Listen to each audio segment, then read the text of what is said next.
Hey everybody, today we are going to be taking a look at the last of the big three decks for the 2004 format. I've already covered Gardevoir and Swampert, so today we are going to be taking a look at my Blaziken list.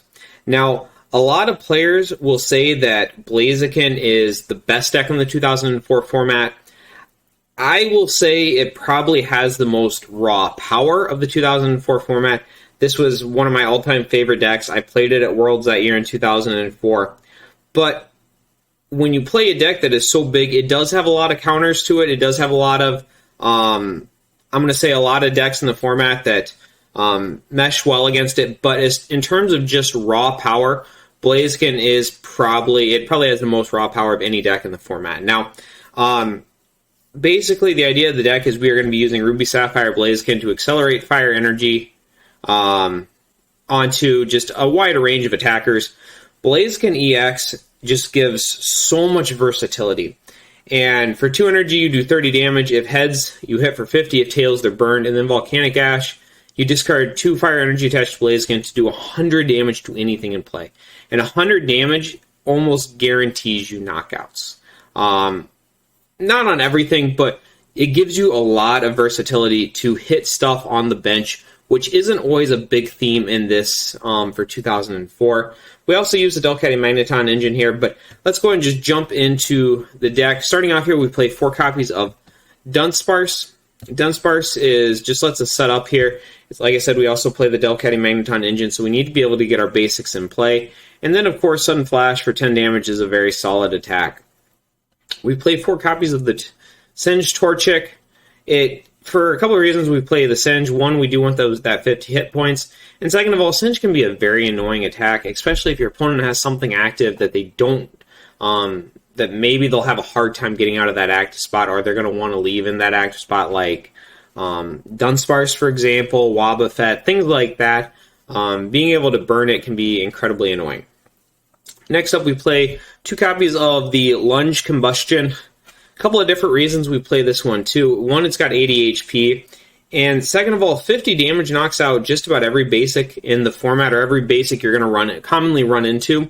So being able to turn 2 Lunge and have that 50-50 shot to knock out Dunsparce or opposing Rolts, Torchics, Mudkips, anything like that is just, it's the best combustion we can have. The other one hits for 20 damage for a single fire energy, and while it's nice to put damage on the board, that doesn't really get us anywhere.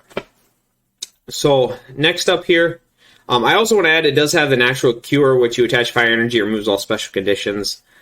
Not highly relevant. Not very often are you going to leave a combustion in the active spot multiple turns. So usually it's just a quick evolution up, or you're going to evolve and retreat. Depends on your situation. But it is nice to have that option. 3 copies of the Ruby Sapphire Blaziken. For an under-evolved form here, compared to Gardevoir and the Watercall Swampert, I think the Firestarter Blaziken is probably the strongest. One, because you're able to get those fire energies out of the discard pile. You're not forced to try to find them in your hand, and you're not forced to try to find them in the deck. This can be a little bit more challenging early in the game to try to have those energies in the discard pile, but we do play a wider range of options to do that. And then the attack is where I think it really excels, because it hits for 50 damage with Fire Stream, and then you discard a fire energy, and you do 10 damage to each of your opponent's bench Pokemon. Now, like I said, with Blaziken EX, you can Volcanic Ash to hit anything in play for 100, and this is where you really start to see some synergy. So, in a lot of matchups, I won't say a lot of matchups, certain matchups, you have situations where you need 100 damage won't knock out what you want to, but if you can spread 10 damage or spread 20 damage, that's going to be able to get you that initial chip damage where then Volcanic Ash will knock it out. Great examples of this are going to be like the Shiftry matchup, for example. You're going to want to Fire Stream at least once, and then you can start Volcanic Ashing those Shiftries for one-hit KOs, where before you couldn't do that. The Watercall Swamp, or in the Swampert matchup, that's another situation where it's not always the best, it's not always the go-to strategy, but depending on how the game evolves, sometimes you're going to want to Fire Stream first off, and then you start using Volcanic Ash on those Swamperts to start slowing down their energy acceleration. We talked about Blaziken EX here, just an absolute powerhouse, 150 hit points. Blaze Kick is really nice because it gives it a very nice early attack. So if you do get one of those really strong opening hands, and it seems like whenever I play against the Blaziken deck, this is what my opponent always gets, where they get that turn 1, turn 2, Torchic, Rare Candy Blaziken, turn 2 Blaze Kick. Or you have that Torchic, Combustion Blaziken, EX opening. It's just really, really strong. You just put a ton of pressure on the opponent really early, because if you can hit that turn 2 Blaze Kick, you can keep dropping energy under there. You're going to threaten that Volcanic Ash. It just puts a ton of pressure on the opponent. But at the same time, while you're doing this, and this is what the deck excels at, in my opinion, is you're able to put that very quick, early pressure on the opponent while still really reliably setting up, back up your second attacker and your third attacker. So, it's just all around good. I do want to note too, and this is probably the biggest weakness of Blaziken EX, is that it does have probably two of the worst weaknesses in the entire format, Water and Psychic. So you have to think very carefully in the Gardevoir matchup and then the Swampert matchup how that Blaziken EX is going to interact with your opponent.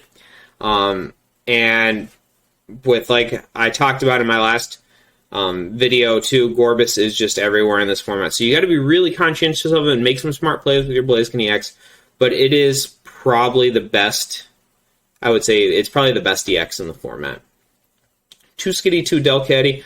We went ahead and went with the Minor Aaron running Skitty once again for this, especially since we want to make sure that we're searching out those fire energies early so we can get them in the discard pile to start getting them back with Firestarter. And then Delcatty, you just can't beat Delcatty with the energy draw. Discard an energy card to draw 3 cards here. And for this list, we play a 1-1 Magneton. Now, there's a couple of reasons. One, that I play Magneton in the deck, and second of all, why we only play a 1-1 line. Now, if you've seen, and I'm sure most people have seen Chris Fulops' Worlds list, this has kind of become the gold standard for 2004 Blaziken decks, considering it is like 17 years later, and a lot of Blaziken decks are within 5 or 6 cards of Chris's list from 2004. It just goes to show how good his Blaziken list was and how well that has stood the test of time. And Chris played Team Aqua's Manectric. One of the things that he talked about in his tournament report from back in the day is Team Aqua's Manectric felt like a win more card. And it's very strong, and you kind of get this mentality where if you have Blaziken EX active, you can double Firestarter onto Team Aqua's Manectric, move those energy to the Blaziken EX active, and then you're just Volcanic Ashing every single turn. And when you think of it like that, you're like, oh my gosh, that is so good. I want to be able to do that. But if you're in a situation where your opponent is just saying, okay, Volcanic Ash me every single turn, you're probably going to win that game regardless. And while that's a very cool trick, and that's awesome that he can do that, it's more of a win-more situation. The other thing, and then back to the Magneton line, why I opted to play Magneton. You find yourself in a ton of situations with this deck where you have a single energy in hand, but you need that attachment, especially like, a very common situation you're going to run into is you're going to have a Blaziken active, and you're like, you just Firestream last turn, so you only got 2 energies under it, and then you got 1 energy in your hand. You're like, oh, I really want to energy draw here. I really want to get those 3 cards. But you're like, man, if I miss, if I don't draw an energy off those 3 cards, I'm not going to be able to Firestream this turn. And you kind of have this, like, I want to play it, but then you're like, I want to discard and draw.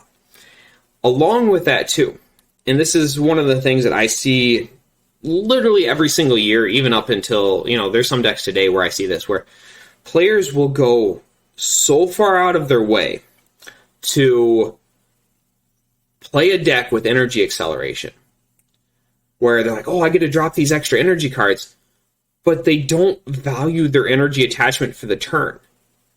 And it's like, oh, I can grab this energy out of the deck, or I can grab this energy out of the discard pile. But you're like, yeah, but you're accelerating 1 energy for free, but you're not attaching your manual energy for the turn.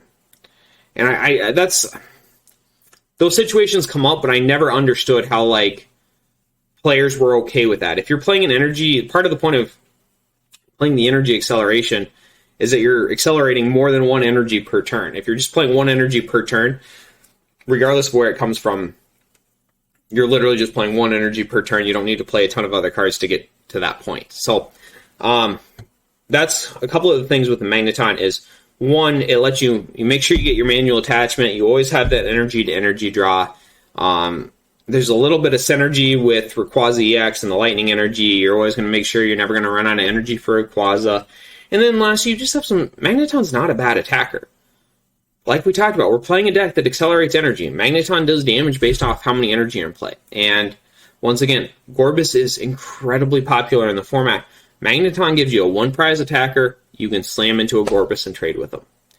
And it's if you lose the Magneton, unlike other decks, like let's say Swampert, for example, it's a little bit more manageable. Or it doesn't hurt you as much. Same thing as if you prize the Magnemite, you prize the Magneton. You feel it, but it's not like, oh gosh, this game is over type of thing. So that's why I play the 1/1 Magneton line. I stick with it in this deck. I love it in this deck. I always kind of get a little nervous when I see players play Blaziken without having that 1/1 Magneton line in there.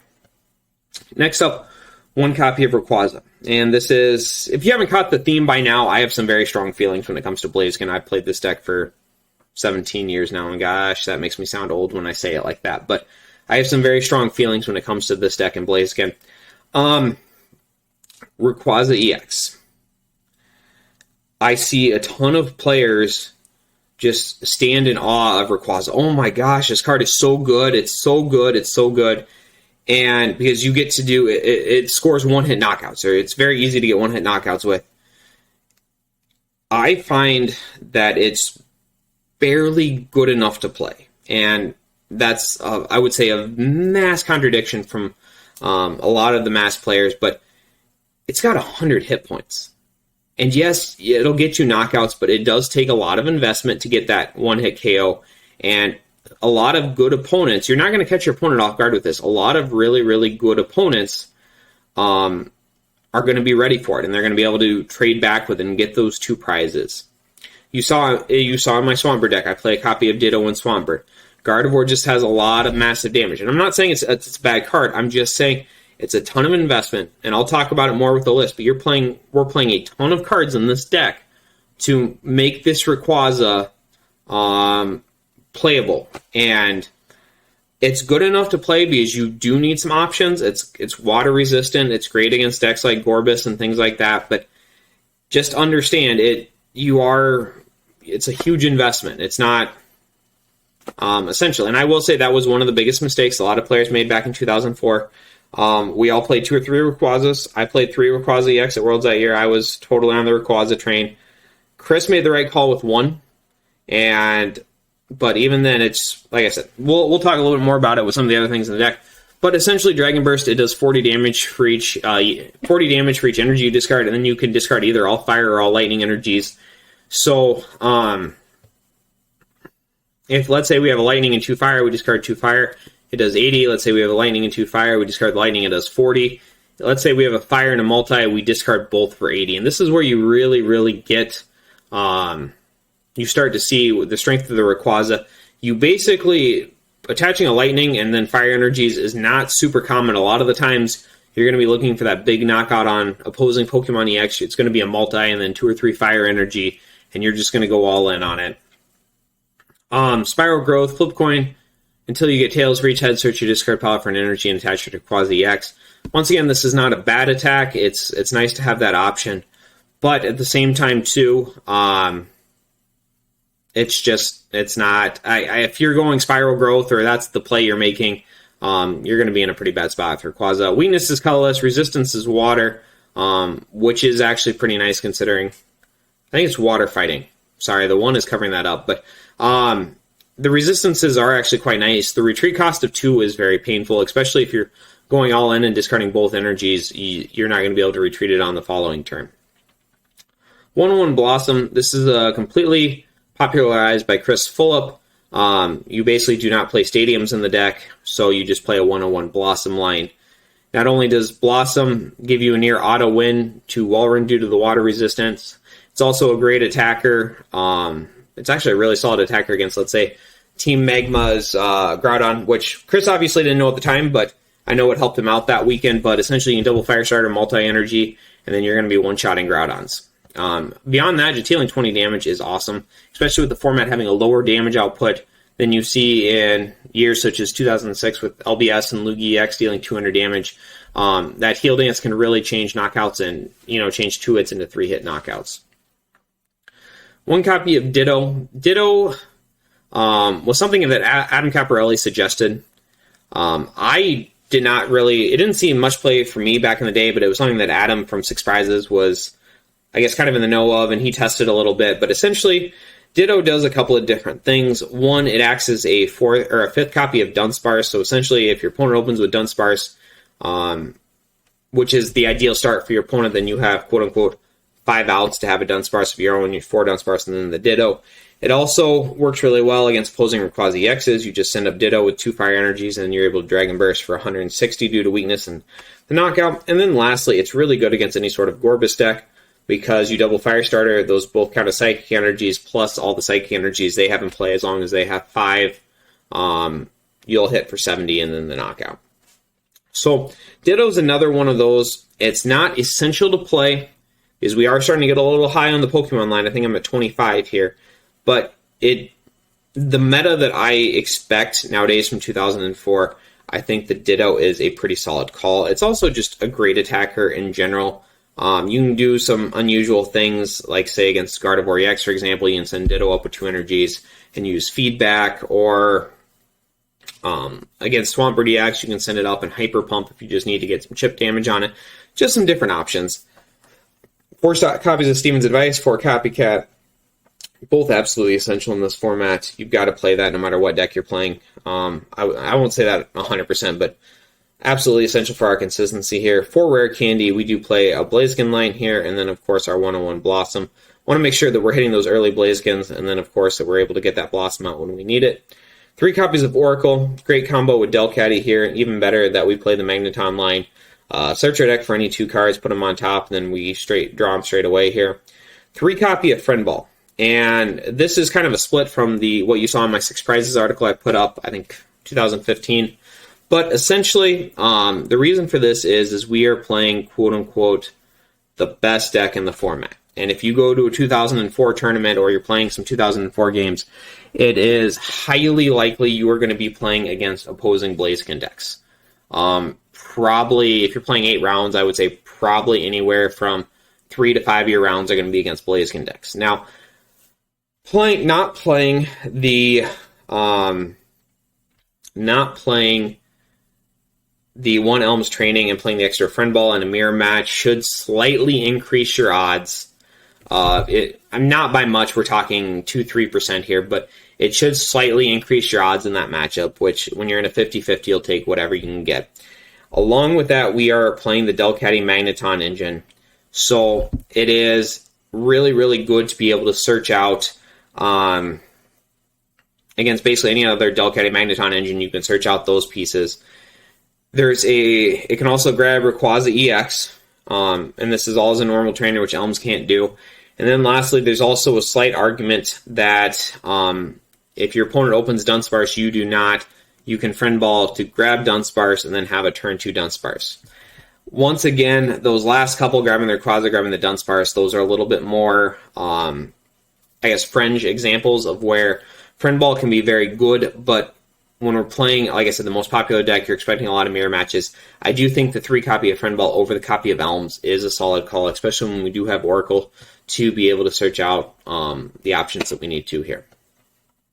1 copy of Pokemon Nurse. We just have so many different ways to move Pokemon back to the bench, accelerate energy, stuff like that. Being able to nurse it's really easy to pull off good nurses, and in combination with Blossom, we can do some insane healing.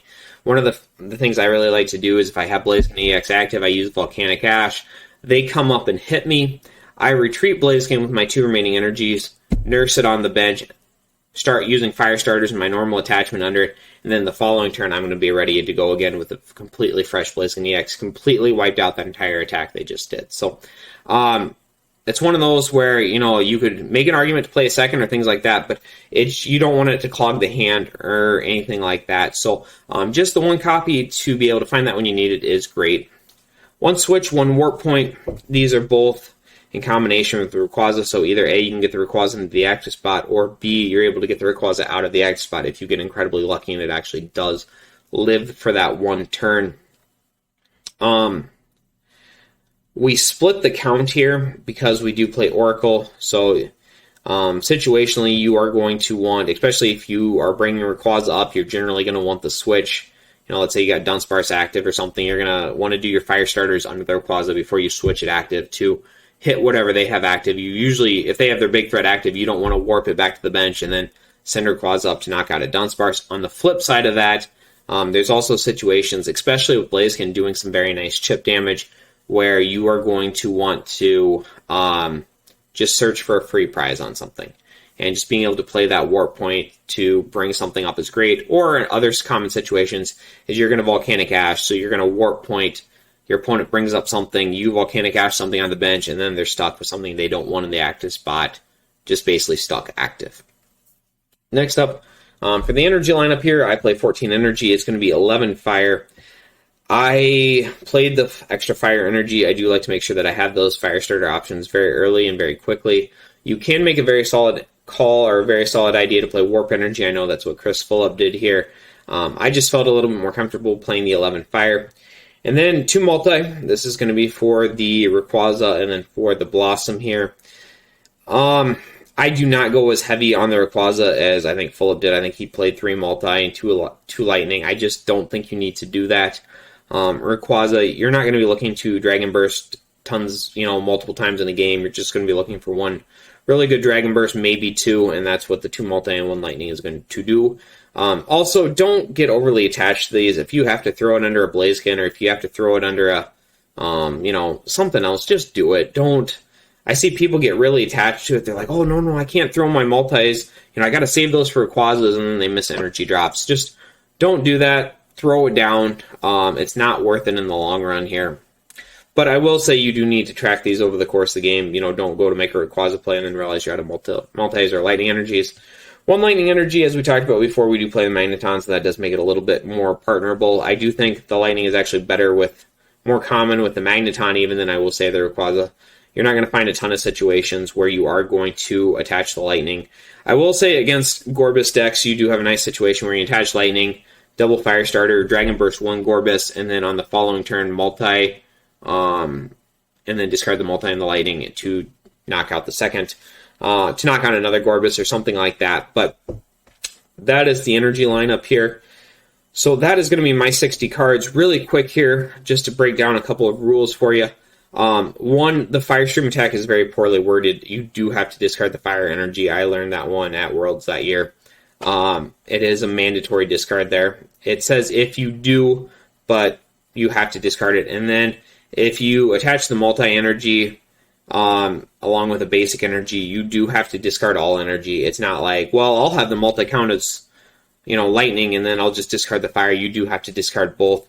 Lastly, there is one last little line of text on multi-energy that says if you have another special energy attached to the Pokemon, multi-energy counts as colorless, so don't be that person that attaches 2 multi to a Rayquaza, because your Rayquaza is going to be sitting in the active spot with no way to attack. So, alright, that wraps up my Blaziken video. Like I said, I love this deck. I played it at Worlds that year. I earned my invite with it in 2005, and I hope you enjoyed the video here. If you want to see more content like this in the future, please make sure to like and subscribe to the channel, as that helps me out a lot. I've done a lot of 2004 lately. I'll probably branch out a little bit and look to do some more RS to PK videos, or some 2005, 2006, 2007. I have a 2011 one in the works as well. But if there's any decks in particular you guys are looking for, keep hitting me up for it. I know a lot of people had asked for a Shifter EX from RS to PK. I am putting the final touches on that list now. I want to make sure I did some good testing with that before I did a video on it. But my testing has been going pretty well with it, so hopefully I'll have that up in the next week or two. Until then, I hope to see you in the next video.